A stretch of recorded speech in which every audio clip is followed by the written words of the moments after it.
Good morning, नमस्कार। कैसे हैं आप लोग? चलिए, उत्तराखंड इतिहास की कड़ी में आज मैं नेक्स्ट टॉपिक लेके आया हूँ। टॉपिक का नाम है चंद्रवंश का इतिहास। आपको याद होगा मैंने पीछे 5 वीडियो में गढ़वाल का पवार राजवंश पूरा किया था। अब मैं चंद राजवंश को ले रहा हूँ। उसके बाद हम गोरखे पढ़ेंगे और पूरा कनेक्ट हो जाएगा। फिर हम प्राचीन भारत देखेंगे और आधुनिक भारत। ठीक है, तो देखिए मैं आज चंद्रवंश लेके आया हूँ, तो आप चलिए मेरे साथ। देख सकते हैं टॉपिक का नाम लिखा हुआ है कुमाऊं में चंद्रवंश। चलिए शुरू करते हैं। चलिए सोमचंद। देखिए यहाँ पर मैं आपको कुछ चीजें बता देना चाहता हूँ। जब आप उत्तराखंड के इतिहास की पुस्तकें पढ़ते हैं तो आपको बहुत से ऐसे डाउट मिलेंगे जो ये नहीं बता पाते कि राजा का काल क्या है, या बड़ी असमंजस की स्थिति बनी होती है। और दुनिया भर की किताबें हैं जिसमें अलग अलग लिखा हुआ है, और सारा खेल बिगाड़ दिया है गाइड बुकों ने। उन्होंने क्या करा है, अपने मन से काल लिख दिए हैं और फिर आगे जाकर के वही चलन में आ गए हैं पेपरों में। तो इसलिए बड़ा कंटेंट जो है बड़ा मुश्किल हो जाता है किसी राजा का एग्जैक्टली काल वगैरह कहना। इसलिए जिसका काल मुझे सही लगा मैंने वो लिख दिया है, और कोशिश की है कि मैं आपको बता पाऊँ, आपके जो भी डाउट्स हैं उन्हें क्लियर कर पाऊँ। तो मैं शुरू करता हूँ। देखिए यहाँ लिखा हुआ है, हेडिंग है सोमचंद। सोमचंद का पहले ही मैंने काल लिख दिया है। 1020 से 25 के मध्य इसने चंद्रवंश की नींव डाली।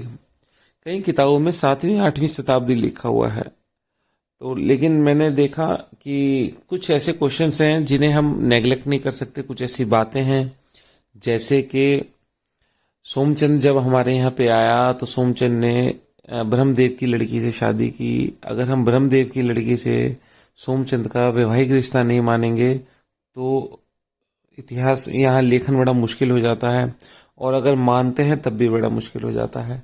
तो ऐसा समझिए कि प्रमाणिक माना गया है कि सोमचंद जो है ब्रह्मदेव की लड़की से शादी करेगा। अगर उसे प्रमाणिक मानेंगे तो ब्रह्मदेव का काल बाद का है। इसलिए हमें सोमचंद के काल को 7वीं 8वीं शताब्दी वाली जो गलतियां हो रखी किताबों में उसे छोड़ना पड़ेगा, और 1020-25 के मध्य ही मानना पड़ेगा कि सोमचंद ने चंद्रवंश की स्थापना की। ठीक होगी बात। एक क्वेश्चन ये हो गया। चंद्रवंश का संस्थापक एटकिंसन की पुस्तक है हिमालय गजेटियर 1882 में लिखी। तो सोमचंद को एटकिंसन ने क्या माना है? एटकिंसन ने चंद्रवंश का संस्थापक माना है। बद्रीदत्त पांडे क्या कहते हैं, कौन था ये सोमचंद, कहां से आया? तो बद्रीदत्त पांडे बताते हैं कि सोमचंद जो है इलाहाबाद के पास झूसी का रहने वाला था। ठीक है, बद्रीदत्त पांडे के अनुसार। फिर हैमिल्टन ने पुस्तक लिखी है। देखिए हैमिल्टन, अब यहाँ से डाउट शुरू होते हैं। हमने पहले बात की, हमने कहा कि सोमचंद है 1020 से 25 के मध्य इसने चंद्रवंश की नींव डाली है। चंद्रवंश की संस्थापक इसे एटकिंसन भी मान रहे हैं। एटकिंसन अपनी पुस्तक हिमालय गजेटियर में इसे संस्थापक मान रहे हैं। वहीं बद्रीदत्त पांडे भी मान रहे हैं कि भाई सोमचंद ही चंद्रवंश का संस्थापक है, जो इलाहाबाद के पास झूसी का रहने वाला था, और यहाँ पर आकर के इसने चंद्रवंश की स्थापना की है। आगे जो डाउट्स हैं वो देखते हैं क्या होता है। जैसे हैमिल्टन ने किंग ऑफ नेपाल लिखी 1881 में। कहते हैं थोर चंद चंद्रवंश का संस्थापक है। मैंने ब्रैकेट में से लिख दिया है कि इनका जो मत है वो संदेहास्पद है, वो संदेह से परे नहीं है। तो आप देख सकते हैं। इसी तरह डब्ल्यू फ्रेजर ने रिपोर्ट लिखी, रिपोर्ट ऑन कुमाऊं और गढ़वाल। उन्होंने, इनकी रिपोर्ट है, उन्होंने भी सोमचंद को थोरचंद को संस्थापक माना है। तो ये डब्ल्यू फ्रेजर, हैमिल्टन, जो इनके जो लेखन है ना, इन्होंने किसी किसी की बुक उठा करके उसमें से ले करके तब ये बताया कि थोरचंद चंद्रवंश के संस्थापक हैं। इसलिए दोनों के जो मत हैं वो संदेहास्पद हैं। इसलिए मैं इन्हें नहीं मान रहा हूँ। हमारी परीक्षा की दृष्टि से हम मानेंगे कि चंद्रवंश का संस्थापक सोमचंद है। ठीक हो गई बात। लेकिन ये भी देख लीजिएगा कि कौन है जो थोरचंद को चंद्रवंश का संस्थापक कह रहा है। एक हैमिल्टन और एक डब्ल्यू फ्रेजर। हैमिल्टन की बुक भी याद कर सकते हैं आप, किंग ऑफ नेपाल। चलिए, सोमचंद को मूल पुरुष या आदि पुरुष कहा गया। जी बिल्कुल ठीक बात है। सोमचंद को संस्थापक मान रहे हैं, उसे मूल पुरुष मान रहे हैं, चंदों का हम। चलिए अगली स्लाइड पे चलता हूं। कह रहे चंपावती नदी के तट पर उसने चंपावत नगर बसाया। ठीक है, बसा दिया। जहां पे उसने किला बनवाया जिसका नाम है राजबुंगा का किला बनवाया। ठीक है, सबसे पुराने किलों में है ये, जिसे चारण उचार किला भी कहा जाता है, जो कहाँ पे है, जो कोटलगढ़ में जगह है, सूर्य नामक स्थान पर है। तो आप देख सकते हैं चंपावती नदी पर चंपावत नगर बसाया, राजबुंगा का किला बनवाया जिसे चारानुचार कहते हैं, कोटलगढ़ के पास सुअर नामक स्थान पर है। जब सोमचंद आया, देखिए अब आप सोमचंद के समय यहाँ पे कत्तूरी वंश के शासक ब्रह्मदेव, जिसे जागरों का वीरमदेव और अत्याचारी शासक भी कहा गया है, ब्रह्मदेव ही वीरमदेव है। ये भी क्वेश्चन में पेपर में एक बार क्वेश्चन पूछा गया था। तो उसने क्या किया, सोमचंद से अपनी पुत्री का विवाह कर दिया। नाम है रमा या चंपा, जो भी नाम है, ये भी डाउट्स में रहते हैं, तो रमा देख लीजिएगा आप। ब्रह्मदेव की बेटी का नाम है जिसकी शादी सोमचंद के साथ हो रही है। सोमचंद ने 4 किलेदार अपॉइंट किए। 4 किलेदार कौन कौन से, कारगी, तड़ागी, बोरा और चौधरी, जिन्हें 4 बूढ़ा कहा जाता था। इनके किले 4 आल कहलाते थे, जिन्हें 4 आल कहते थे। ठीक है, आप कहेंगे किलेदार क्या है क्या नहीं। देखिए एक क्वेश्चन हम आगे पढ़ेंगे कि चंदों ने पंचायती राज व्यवस्था शुरू की, तो मैं वहां पे समझाऊंगा ये 4 किलेदार और 5 थोकदार क्या होते थे, तब हम डिस्कस कर लेंगे। जस्ट आप याद रखिएगा, सोमचंद ने 4 किलेदार, क्वेश्चन है ये, सोमचंद ने 4 किलेदार अपॉइंट किए जिनका नाम है कारगी, बोरा, तड़ागी और चौधरी, जिन्हें 4 बूढ़ा कहा जाता था। इनके किले 4 आल कहलाते थे और शॉर्ट में जिसे 4 आल चलन में आ गया है। मेहरा और फरत्याल सेनापति नियुक्त होते थे। मेहरा मंत्री थे और फरत्याल सेनापति थे, बिल्कुल ठीक बात है। मैं आपको बताऊंगा मेहरा और फरत्याल शब्द की उत्पत्ति कैसे हुई, जरा सा बता देता हूं।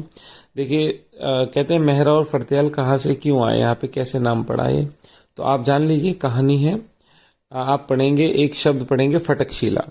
तो एक्चुअल में चंदों से पहले यहाँ पर जो राजा शासन करते थे, उनके समय एक बड़ी शिला के नीचे कोई खतरनाक सांप था। ठीक है, कोई देवी सांप था, कोई बड़ा सांप था। तो उस सांप से लोग घबरा कर भाग गए थे। तो इन 2 लोगों ने उस सांप को मारने का प्रयास किया है। तो जिसने उस शीड़ा को तोड़ दिया, यानी फटक दिया, तो वो तो फड़त्याल कहलाए। ठीक है, और उस जगह का नाम फटकशिला पड़ा। और जिसने उस सांप को मारा उसका नाम मारा यानी कि मेहरा हो गया। ऐसे हुई है इनकी उत्पत्ति, ज्यादा आप चक्कर में मत पड़िए। ठीक है, मेहरा लोग कोटलगढ़ के रहने वाले थे और फरत्याल लोग डूंगरी में सुई के पास के निवास करते थे। कोई ज्यादा जरूरत नहीं है याद करने की, बस आप देख लीजिए मेहरा और फरत्याल को, है ना, मैंने यहाँ पर बता दिया। चलिए नेक्स्ट चलता हूँ। कह रहा है ऐपन कला का संस्थापक। ऐपन कला आपको समझाएंगे। ऐपन कला क्या होती है, फर्श पे दीवारों पे जो रंगोली टाइप बनाते हैं उसे ऐपन कला कहते हैं। तो चंदों के समय ही इस कला का विकास हुआ है। पंचायती राज व्यवस्था चलाई। ठीक है, जिस स्थान पर पंचायत होती है उसे बाजा खाल कहते थे। ठीक है, पंचायती राज व्यवस्था में बताऊंगा आपको। ये 4 बूढ़ा थे, इनमें मेहरा फरत्याल भी आ जाएंगे। ये लोग बैठकर शासन करेंगे, राजा को शासन में निर्णय में सहायता देंगे, उसे ही पंचायत कहा गया है। ठीक होगी बात, पंच लोग बैठ करके। 4 ब्राह्मण अलग अलग पदों पे नियुक्त थे, आप देख लीजिएगा। जोशी किस पद पे थे, दीवान। राजगुरु थे, देवलिया पुजारी थे और मंडलिया चौथानी की नियुक्ति सबसे पहले सोमचंद ने ही की, याद रखिएगा। जोशी दीवान के पद पर नियुक्त किए गए हैं।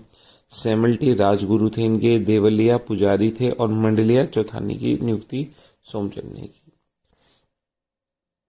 फ्रेजर क्या कह रहे हैं, फ्रेजर कह रहे हैं कि सोमचंद आया नहीं है बल्कि बुलाया गया है। सोमचंद को कुमाऊं की बोरा जाति के लोगों ने बुलाया था। चलिए ठीक बात है।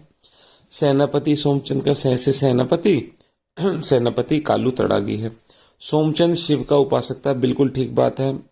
सोमचंद ने सबसे पहले जो है, सोमचंद का सेनापति कालू तड़ागी था और सोमचंद शिव का उपासक था।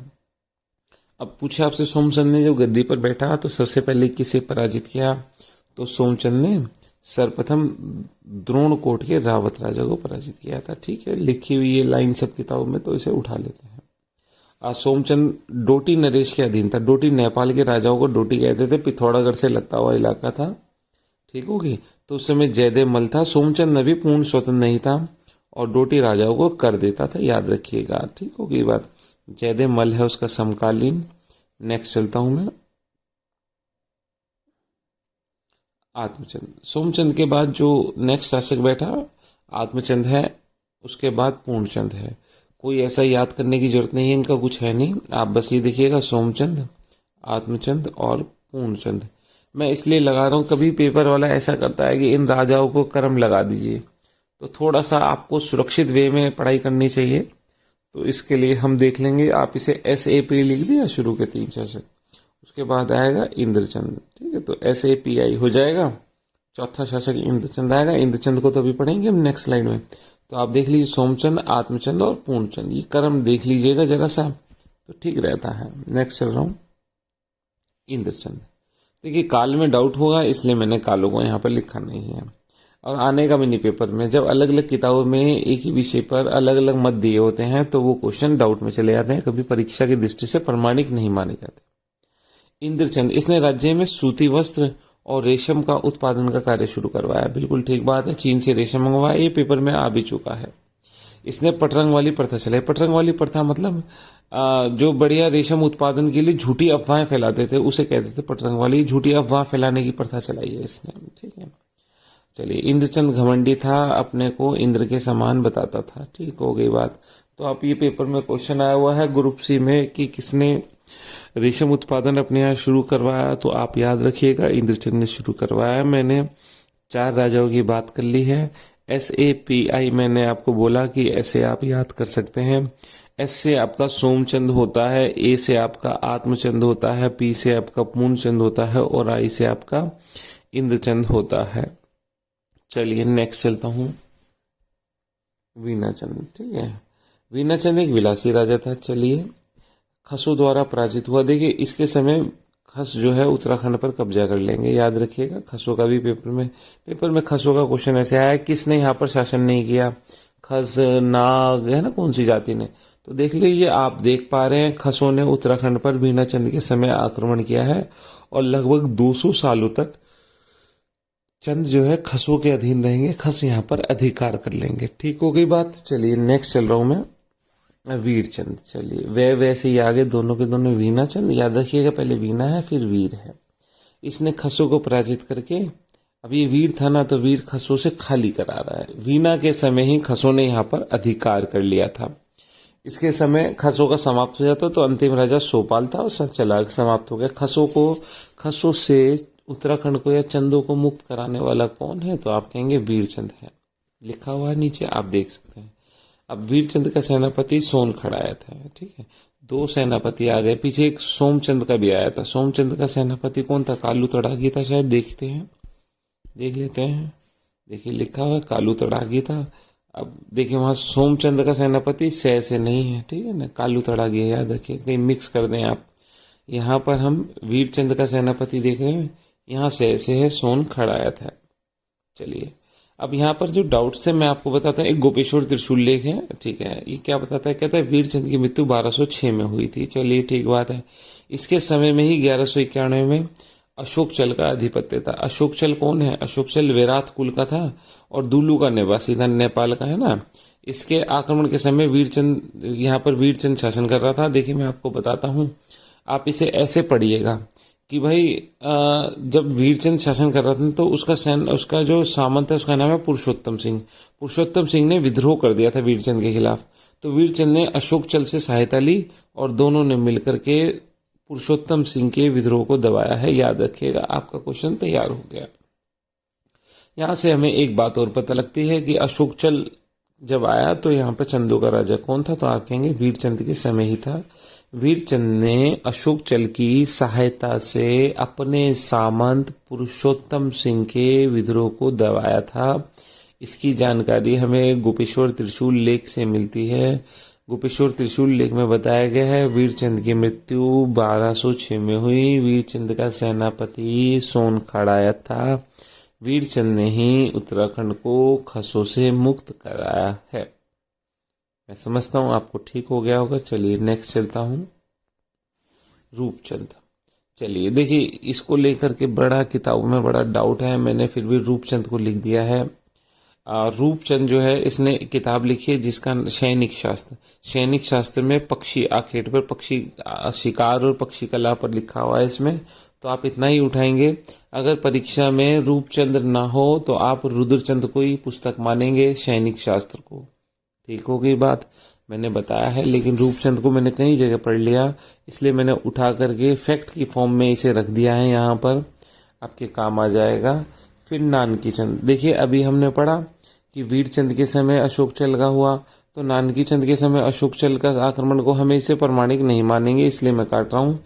मैंने यहाँ लिखा हुआ है, कई जगह पे लिखा हुआ है, लेकिन अंततः अजय रावत ने बताया कि भाई साहब आपको प्रमाणिक जो है उसे ही मानना चाहिए कि वीरचंद और अशोक चल, क्योंकि अशोक चल के सहयोग से ही वीरचंद ने पुरुषोत्तम सिंह का विद्रोह दबाया था। इसलिए मैंने नानकी चंद को लिखा हुआ छोड़ा है, जाके आपको ये भी पता लगे। आप ये मत सोचिए मैंने जान के गलत लिखा छोड़ा, नहीं, हाँ मतलब आप ये मत सोचिए गलत छूट गया, नहीं, मैंने जान के छोड़ा है कि डाउट्स आपके सामने ही स्पष्ट करूं, जिससे आपको समझ आए कि हाँ हो क्या रहा है। चलिए थोरचंद आ जाते हैं। इसे चंद्रवंश का पुनः संस्थापक मानते हैं, ठीक होगी बात। थोरचंद को चंद्रवंश का पुनः संस्थापक मानते हैं। चंपावत में ये बालेश्वर मंदिर का निर्माण करवाएगा, ठीक है। बाद में उद्यान चंद आएगा शासक, और महावीर थापा आएगा गोरखों के समय, वो बालेश्वर मंदिर की मरम्मत कराएंगे। तो बालेश्वर मंदिर का निर्माता कौन है? चंपावत में है बालेश्वर मंदिर, और थोरचंद ने बनवाया था। देखिए अब मैं यहाँ पर फिर लिख रहा हूँ, हैमिल्टन की किंग ऑफ नेपाल थी, उसमें थोरचंद को क्या माना है? हैमिल्टन ने संस्थापक माना है। 1881 की पुस्तक है हैमिल्टन की किंग ऑफ नेपाल, तो इसलिए यहाँ पर डालना जरूरी था, मैंने लिख दिया है यहाँ पर थोरचंद को। नेक्स्ट चल रहा हूँ, त्रिलोकचंद। चलिए त्रिलोकचंद का अगर हम देखें तो इसने भीमताल में एक किले का निर्माण कराया है, बिल्कुल ठीक बात है। अलाउद्दीन खिलजी का समकालीन है, दिल्ली में जो शासक है वो अलाउद्दीन खिलजी है। अलाउद्दीन खिलजी का काल 1296 से 1316 होता है, उसका समकालीन त्रिलोकचंद है। लेकिन त्रिलोकचंद का यहाँ काल नहीं लिखा गया जानबूझकर, क्योंकि उसमें कुछ संदेह था, इसलिए छोड़ा गया है। चलिए इसके साम्राज्य का विस्तार हुआ, और साम्राज्य विस्तार होते हुए इसने छकाता मतलब षष्ठी खाता यानी नैनीताल के झीलों का क्षेत्र पर इसने अधिकार कर लिया था। आप देख ही रहे हैं, कब्जा करने के बाद ही तो भीमताल में ये किले का निर्माण करवाएगा। तो छकाता का क्षेत्र वो ये छह खाता या षष्ठी खाता लिखा होता है। चलिए त्रिलोकचंद के बाद अभयचंद आएगा। देखिए चंदों की लिखित जानकारी का पहला अभिलेख अभयचंद का ही है, ठीक की बात। अब अभयचंद का मैंने जान करके काल लिखा है यहाँ पर 1344 से 1365 हो जाएगा अभयचंद का काल। आप देख सकते हैं मोहम्मद बिन तुगलक के काल आक्रमण इसी के समय हुआ था। मोहम्मद बिन तुगलक का काल होता है 1326 से 1351, ये मोहम्मद बिन तुगलक का दिल्ली सल्तनत में काल है। तो मोहम्मद बिन तुगलक ने अपने जीवन काल में 5 योजनाएं चलाई थी। दोआब में कर वृद्धि, राजधानी परिवर्तन, सांकेतिक मुद्रा, खुरासान अभियान और कराचिल अभियान। जब इतिहासकारों ने विश्लेषण किया कि कराचिल किस क्षेत्र पर अभियान किया था, तो ऐसा मानते हैं कि ऐसे कराचिल कुमाऊं की पहाड़ियों पर किया था। तो अब यहाँ पर क्वेश्चन बन जाता है कि जिस समय मोहम्मद बिन तुगलक की सेना कराचिल अभियान पर आई थी, तो उस समय शासक कौन था? तो उस समय शासक आपका अभयचंद था, ऐसा लिखा हुआ है। लेकिन अगर आप इतिहास की दृष्टि से देखेंगे ना, तो यहाँ भी डाउट क्रिएट हो जाएगा। आप कहेंगे कैसे? आप अभयचंद का काल देखिए 1344 से 1365 तक है। कराचिल अभियान अगर भारतीय इतिहास में देखें तो इस समय तक कराचिल अभियान हो चुका था, ठीक है। चलिए मैं ज़्यादा चक्कर में नहीं पड़ता। अगर हमारे उत्तराखंड में इतिहास लेखन जो है वो अभयचंद को मान रहे हैं इतिहास लेखक, तो मैं अभयचंद को मानूंगा और ज़्यादा समझदार नहीं बनेंगे, आगे चलेंगे, नहीं तो एक क्वेश्चन खराब हो जाएगा परीक्षा में, ठीक हो गई बात। चलिए नेक्स्ट, गरुड़ ज्ञानचंद, ठीक है। इसका काल बिल्कुल प्रमाणिक माना गया है, एक मत है सब में 1365 से 1420 है। देख ली 65, 5, 70, 30, 35 और 55 साल तक शासन कर रहा है, इसका मतलब ये है ना 55 साल तक शासन करने वाला कौन है? गरुड़ ज्ञानचंद है। सबसे लंबी अवधि तक लिखा हुआ है गद्दी पर बैठा गरुड़ ज्ञानचंद, बिल्कुल ठीक बात है। इसका सेनापति नीलू कठायत है। अब तक 2 सेनापति आ गए, सोमचंद का आया था शायद कालू तड़ागी, और एक आया था सोन खड़ायत है ना। वीरचंद का था, किसका था देखते हैं, चलिए देखाते हैं इसमें क्या बात है, यहीं पर होगा कहीं। देखिए वीरचंद का था सोन खड़ायत, और अब तीसरा सेनापति आ गया है हमारा गरुड़ ज्ञानचंद। गरुड़ ज्ञानचंद का है नीलू कठायत, ठीक होगी। अब गरुड़ ज्ञानचंद देखिए फिरोज शाह तुगलक का समकालीन है। इससे पहले वाला फिरोज शाह तुगलक का काल 1351 से 1388 होता है। फिरोज शाह तुगलक से पहले गद्दी पर बैठा था मोहम्मद बिन तुगलक 1326 से 1351, उसका समकालीन अभयचंद है, ठीक है। चलिए तो फिरोज शाह गरुड़ ज्ञानचंद फिरोज शाह तुगलक के दरबार में नजराना देने गया। चलिए ठीक बात है, वेलकम किया गया इसका। बादशाह के सामने ज्ञानचंद ने उड़ते हुए गरुड़ को तीर से मार दिया था। चलिए बादशाह ने खुश होकर गरुड़ की उपाधि और तराई का क्षेत्र दे दिया। देखिए इस तरह से लिखा हुआ है कि गरुड़ की उपाधि है, कहाँ से मिली है। कुछ लोग इसका विश्लेषण दूसरे दृष्टिकोण से करते हैं, मुझे वो भी ठीक लगता है। देखिए गरुड़ की उपाधि ये दर्शाती है कि गरुड़ ज्ञानचंद, इतिहास लेखन ऐसी होता है कि गरुड़ जो है, गरुड़ ज्ञानचंद जो है वैष्णव धर्म का मानने वाला था, है ना। ये उपाधि धारण करता है, इसलिए अपने नाम क्या है कि गरुड़ लगाता है। खैर कारण जो भी रहा हो, इसके नाम क्या कि गरुड़ मिलता है। और ये उपाधि कहाँ से आई है? ये उपाधि आपका बादशाह ने दी है। बादशाह कौन है आपका? फिरोज शाह तुगलक है। ज्ञानचंद ने अब ज्ञानचंद ने क्या करा? अपने सेनापति नीलू कठायत है माल क्षेत्र पर। माल क्षेत्र का मतलब है तराई का क्षेत्र। और कुमैया, उसे कुल कुमैया खिल्लत की उपाधि दी। किसे दी? कुमैया खिल्लत की उपाधि नीलू कठायत को दी। चलिए नीलू कठायत को उपाधि दी। नीलू कठायत ने माल क्षेत्र पर कब्जा कर लिया। बाद में नीलू कठायत ना विद्रोही होने लगेगा, तो नीलू कठायत को मरवा देगा कौन? गरुड़ ज्ञानचंद। और उसके पुत्रों सूजू व वीरू की भी आंखें निकलवा देगा। यहाँ पर हम क्या देख रहे हैं वो देख लेते हैं। पहले हम बात कर रहे हैं माल क्षेत्र की। माल क्षेत्र पर गरुड़ ज्ञानचंद ने कब्जा कर लिया था। उसका सेनापति कौन था? उसका सेनापति नीलू कठायत है। बाद में नीलू कठायत विद्रोही होगा तो नीलू कठायत को भी मार देगा गरुड़ ज्ञानचंद, और उसके पुत्रों सूजू और वीरू की आंखें निकाल देगा। गरुड़ ज्ञानचंद दिल्ली के बादशाह फिरोज शाह तुगलक के दरबार में गया था नजराना लेकर। फिरोज शाह तुगलक ने उसे गरुड़ की उपाधि दी, ऐसा हम बोलते हैं, पढ़ते हैं। और तराई का क्षेत्र दे दिया। इसी तराई के क्षेत्र पर तो नीलू कठायत ने कब्जा किया है। ठीक हो गई बात। चलिए नेक्स्ट चलता हूं मैं। ज्ञानचंद पहला शासक था जिसने सोर पर अधिकार कर लिया है। बिल्कुल ठीक बात है, सोर पिथौरागढ़ के इलाके पर कब्जा कर लिया है। देखिए साम्राज्य विस्तार हो रहा है अब, तो आपको याद रखना चाहिए पहला शासक जिसने सोर पर अधिकार किया हुआ है गरुड़ ज्ञानचंद। ज्ञानचंद में के समय देखिए नीलू कठायत को इनके विरुद्ध ही तो भेजा था। ये कठेर राजपूत है, तराई के क्षेत्र पर अधिकार करा है। चलिए उसके बाद कह रहा ज्ञानचंद का नेपाली राजा विजयबम से संधि हो गई थी। चलिए हम देखें, ये सोर के क्षेत्र पर कब्जा कर लिया।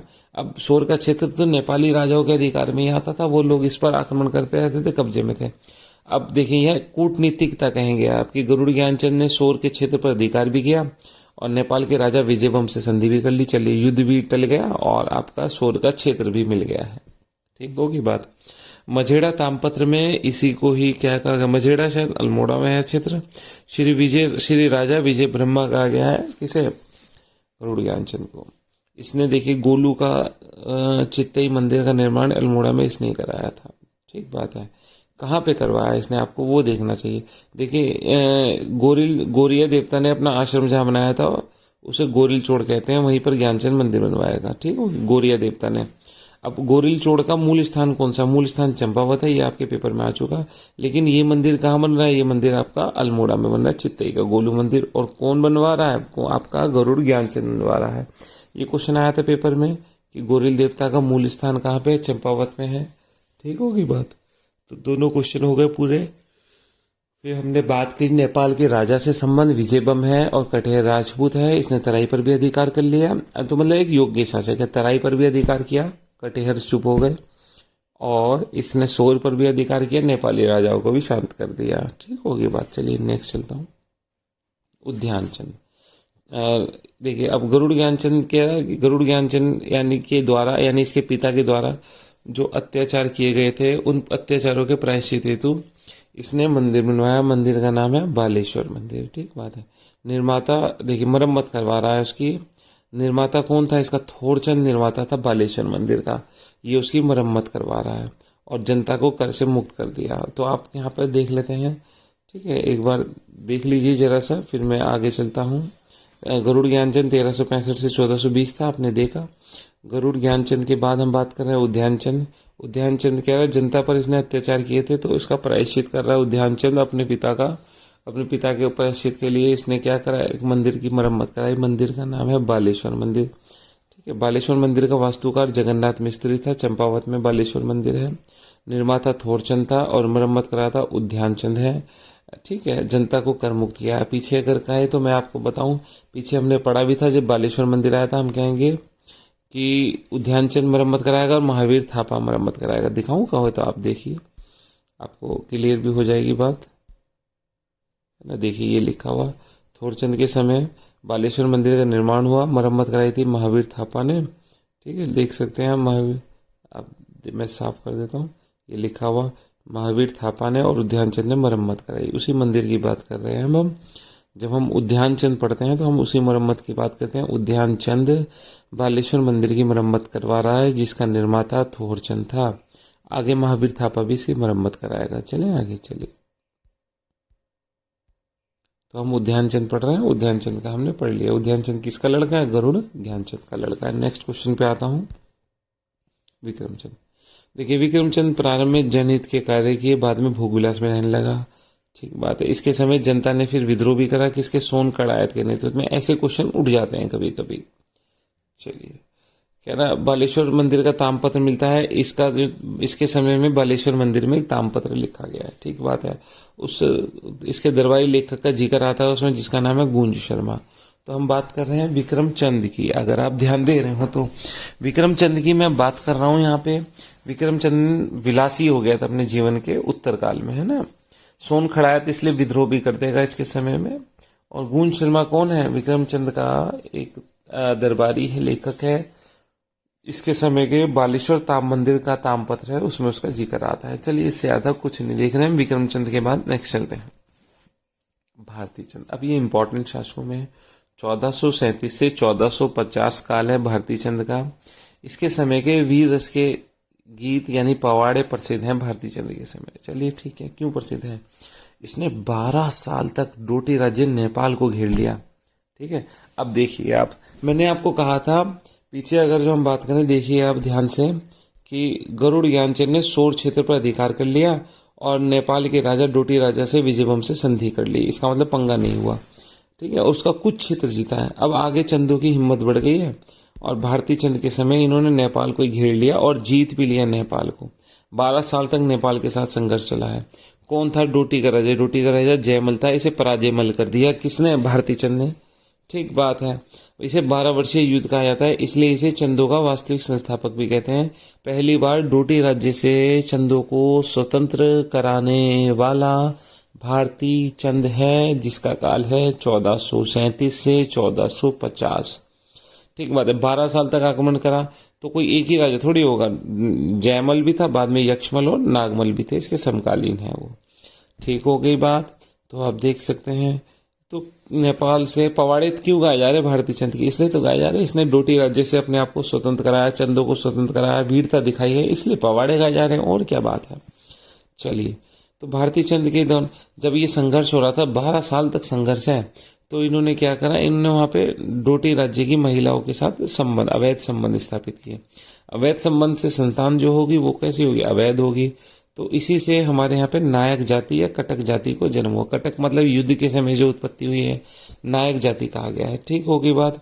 तो आप देख सकते हैं क्या लिखा है मैंने लिखा कि 12 साल तक चंद राज्य ने आक्रमण किया है नायक जाति पर। अब जो ये नायक जाति होगी ना, मतलब 12 साल तक इन्होंने आक्रमण किया है किस पर? डोटी राज्य पर। और डोटी युद्ध के दौरान ही इन्होंने डोटी राज्य की महिलाओं से अवैध संबंध स्थापित करे इनके सैनिकों ने। तो वहां पर जो संतान पैदा हुई है, वही संतान जो है क्या कहलाएगी? नायक जाति या कटक जाति कहलाएगी। अब देखिए, नायक जाति की एक समस्या होगी जो हम राष्ट्रीय आंदोलन में पढ़ेंगे।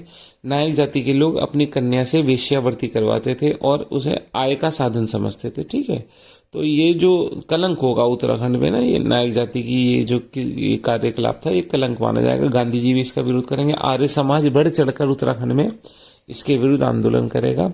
तो उसके मैंने जरा सा इंट्रोडक्शन दे दिया है। तो क्या होगा, कैसे नायक सुधार आंदोलन होगा, आप देख लीजिए। देखिए 1924 में, ये ब्रैकेट में है, ये चंदों का काल नहीं है, चंदों का सेक्शन नहीं है ये। 1924 में चंदो नायक सुधार समिति गठित होगी। इसके अध्यक्ष होंगे एनसी स्टीफ। एनसी स्टीफ उस समय कौन होंगे? कुमाऊं कमिश्नर होंगे एनसी स्टीफ। उनके अध्यक्षता में नायक सुधार समिति गठित होगी। देखिए, डॉक्टर मशाल सिंह प्रांतीय काउंसिल में नायक कुप्रथा रोकने के लिए प्रस्ताव पेश करेंगे, जिसके बाद एनसी स्टीफ की अध्यक्षता में कमेटी बन गई ना, आप देख सकते हैं। जो ये कमेटी बनेगी एनसी स्टीफ की अध्यक्षता में, इसके सदस्य कौन से? मशाल सिंह, जीवी पंत, ये मुकुंदी लाल है, ब्रजनंदन प्रसाद, चामू सिंह, चतुर सिंह और जंग बहादुर सिंह, ये लोग होंगे। तो आप देख सकते हैं 1924 में नायक जाति की उत्पत्ति कब हो रही है? भारती चंद के समय हो रही है। और देखिए कितने वर्षों तक इनके यहाँ पे वेश्यावृत्ति, लड़कियों से वेश्यावृत्ति करवाने का चलन रहेगा। फिर राष्ट्रीय आंदोलन में इस बात को नोटिस किया जाएगा तो उसके सुधार के प्रयास हो रहे हैं। ठीक है, आर्य समाज प्रमुख भूमिका निभाएगा। तो एक कमेटी, प्रांतीय काउंसिल में मशाल सिंह ने एक प्रस्ताव रखा, उसके बाद एक कमेटी बनी है। कमेटी के अध्यक्ष हैं NC स्टिफ और सदस्य कौन कौन है? मशाल सिंह, जीवी पंत, मुकुंदी लाल, ब्रजनंदन प्रसाद, चामू सिंह, चतुर सिंह और जंग बहादुर सिंह है। फिर 1929 में नायक बालिका सुधार कानून भी पास हो जाएगा। इतना ब्रैकेट में आप बंद कर लीजिए, काम खत्म हो गया। मैं वापस आता हूँ चंदो। चलिए, तो चंद राज्य को डोटी राज्य से मुक्ति दिलाने वाला कौन हो गया? भारती चंद हो गया। भारती चंद ने चंद राज्य को पराजित किया। भारती चंद का समकालीन कौन था? आपने देखा क्या? ये लिखे हुए थे जयमल, यक्षमल और नागमल थे डोटी राज्य में। तो हम देख सकते हैं मुक्त करा दिया। चलिए देखिए, युद्ध जब हो रहा था तो इन्होंने शिविर कहाँ लगाया था? बालीचोड़ काली नदी के किनारे पिथौरागढ़ में, जहां पर भारती चंद ने शिविर लगाया था। लिख दिया मैंने, सब किताबों में मेंशन है इसलिए लिख दिया, क्योंकि ऊट पटांग क्वेश्चन भी पूछे जाते हैं परीक्षा में। भारती चंद का सामंत विजयबम था। भारती चंद का सामंत विजयबम जो सोर में पराजित किया गया। ठीक बात है। अब देख लीजिए आप, इसके समय सीरा का राजा कौन था? संसारमल था। इसने देखिए, अब आप में ये देख लीजिए, मैं आपको बताता हूँ। भारती चंद का सामंत कौन है? विजयबम है। ये सोर में अधिकार कर लेगा। तो अब यहाँ पे जो इंपॉर्टेंट चीज आपको देखनी चाहिए, भारती चंद का पुत्र रतन चंद, इसने अपने पुत्र की सहायता से सोर, सीरा और थल पर अधिकार किया। सोर में तो इनका अधिकार हो गया था, विजयबम नहीं करा था। और सीरा में कौन था? संसारमल था। सह वाले हैं। और थल पर अधिकार किया भारती चंद के समय। भारती चंद का पुत्र है जिसका नाम है रतन चंद, जो लीड कर रहा है इस आक्रमण को। मेरे ख्याल से ठीक होगी बात। चलिए, अभिलेखों में भारती चंद को चरित्रशील निरपति, चरित्रशील मतलब योग्य शासक कहा गया है। इसने कटकाली प्रथा चलाई। कटकाली प्रथा वही है, चंद सैनिकों ने नेपाल की स्त्रियों से अवैध संबंध स्थापित करके कटकाली यानी कि कटक यानी युद्ध के समय जो संतान उत्पत्ति हुई उसे है। चलिए, पवाड़ों में चंदों के जो पवाड़े हैं भारती चंद के, उसमें एक द्वंद्व युद्ध का वर्णन आता है। इसका एक महिला थी वीरांगना जिसका नाम है भागो धोनियान, के साथ भारती चंद के साथ द्वंद्व युद्ध का वर्णन मिलता है। याद रखिएगा, बस इतना ही लिखा है किताबों में, तो मैंने लिख दिया। ठीक बात है। खेती खान तामपत्र भारती चंद का ही है। 1451 के हुड़ेती तामपत्र में पता लगता है भारती चंद ने एक गांव दान में दिया था। कोई जरूरत नहीं याद करने की। खेती खान चंपावत का तामपत्र किसका? भारती चंद का। ये देख लेंगे हम। नेक्स्ट चलता हूं। रतन चंद, आप जानते हैं भारती चंद का लड़का था, अभी हमने पढ़ा। अपने पिता के समय सोर, सीरा और थल पर इसने ही अधिकार किया था। चलिए देखिए, अब मैंने पीछे बात करी थी, देखिए नागमल इसके समय भी है, तो इसने डोटी राज्य पर दोबारा आक्रमण करा, नागमल को पराजित कर दिया। रतन सिंह ने ग्रामीणों की मदद से भूमि बंदोबस्त किया। उत्तराखंड में पहला भूमि बंदोबस्त रतन चंद करवा रहा है। और रतन चंद किसकी सहायता से करा रहा है? जैदा किराल की सहायता से करा रहा है। अब पहला भूमि बंदोबस्त हो रहा है उत्तराखंड में चंदों के समय भारती चंद का योग्य पुत्र का नाम है रतन चंद करा रहा है किसकी सहायता से? जैदा किराल की सहायता से करा रहा है। अब आप इसे याद कैसे करेंगे? रतन, देखिए धरती से रतन निकलते हैं और धरती बंदोबस्त यानी भूमि बंदोबस्त करा है। रतन चंद की काले रंग की मूर्ति कहाँ मिलती है? जागेश्वर धाम में मिलती है। इंपॉर्टेंट है, याद रखिएगा, पेपर में आ भी चुका है। और किन किन राजाओं की जागेश्वर धाम में मूर्ति मिलती है हम बात करेंगे। रतन चंद की अव्वल याद कर लेते हैं हम, काले रंग की मिलती है। चलिए, इससे ज्यादा हम कुछ याद नहीं करेंगे। नेक्स्ट चल रहा हूं मैं, ठीक है। नेक्स्ट आ जाइए मेरे पास। कह रहा है कीर्ति चंद का काल 1488 से 1503 है। ठीक होगी बात। कीर्ति चंद का काल 1488 से 1503 है। चलिए, पहले तो अपने पिता की समय जब रतन चंद वृद्धावस्था में, तो एक कुंवर की हैसियत से पिता का कामकाज देखा करते थे। ठीक बात है। नाथ संप्रदाय का अनुयायी था, बिल्कुल ठीक बात है। कोई भी काम करने से पहले बाबा नागनाथ से सलाह लेता था कीर्ति चंद, अच्छी बात है। चलिए, इसका अजयपाल से युद्ध होगा। अजयपाल याद है आपको, गढ़वाल का पंवार राजा है। 1500 से 1519 इसका काल है। तो अजयपाल के साथ इसका युद्ध हुआ और जिसमें दोनों की सीमाएं देघाट मान ली गई। कीर्ति चंद विजयी रहा था। ठीक है, याद रखिएगा बस इतना। गढ़वाल और कुमाऊं का जो टकराव हो रहा है अजयपाल के समय, कौन है? कीर्ति चंद है। ये जरा सा याद कर लेते हैं। वृद्ध केदार चंपावत में इसने नागनाथ मंदिर का निर्माण कराया है आपके कीर्ति चंद ने। इसने सोमनाथेश्वर महादेव का पुनर्निर्माण कराया है। ठीक होगी बात। नेक्स्ट चलता हूँ भीष्मचंद। देखिए मैं इतना छोड़ रहा हूँ, भीष्मचंद से आगे शुरू करूंगा मैं, ठीक है, या भीष्मचंद पूरा कर देता हूँ, फिर अल्मोड़ा में पहुंच जाएंगे तो वहां से शुरू करेंगे। ठीक है, भीष्मचंद का काल 1555 से 1560 तक है, बिल्कुल ठीक बात है। इसने शेर शाह सूरी के बेटे इस्लाम शाह सूरी को अपने यहाँ पे के विरोधी सरदार, याद रखिएगा, शेर शाह सूरी का बेटा इस्लाम शाह सूरी, इस्लाम शाह सूरी के विरोधी सरदार ख्वाजा खां को अपने यहाँ शरण दी थी।